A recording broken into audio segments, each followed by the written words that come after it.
In the summer of 2011, researchers uncovered a very large and unusual object deep in the Baltic Sea. The artifact's shape is almost perfectly oval and it totals 60 meters in diameter.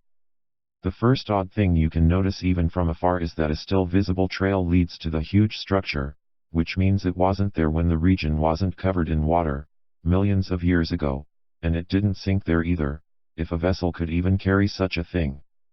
OceanX, a private firm which works in the field of ocean exploring and treasure hunting, sent a ship to look for possible wreckage in the region, and their sonar revealed this strange formation that was too close to being round to be just a natural rock formation, as many have since claimed. The crew claim that when in proximity to the UFO, especially when directly above it, most of the electric devices on board were instantly turned off. So two divers, Dennis Asbury and Peter Lindbergh, went under to explore it, and what they found was even more amazing. Not only did they see the trail, but the large object had very straight and smooth walls and a stairway leading to the top platform.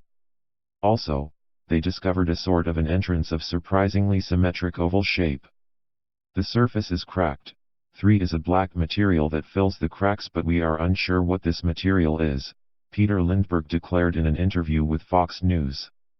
In 20 years of work in the field, the two divers had never seen such a thing. It was the length of a commercial airliner, and the trail leading toward it gives hints of a possible crash and skid along the sea floor. Sediments gathered from the object's surface could be dated to more than 14,000 years ago, which led historians to believe we're dealing with another advanced ancient civilizations, such as the Sumerians or the Incas. On the surface, the explorers have also reported seeing carvings like shapes they say don't appear to be natural. The wreckage sits at a depth of 90 meters and waters in the area are always muddy, factors that make it virtually impossible to film or photograph the site. When all the crew was back on board and they had reached a considerable distance from the site, the electronic equipment suddenly started working again. Debates haven't stopped since and opinions widely vary, but one certain thing is there is more to be discovered than we already know.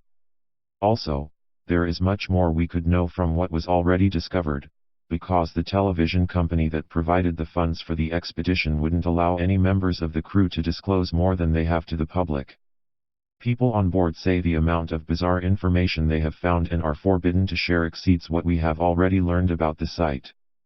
Now OceanX awaits further funding in order to conduct more research and possibly retract more evidence, but we highly doubt they will get any if they didn't by now, which leads us to believe we're dealing with more than just an aesthetic rock formation, and somebody doesn't want us to know. I wonder if there's any scuba diving in Latvia.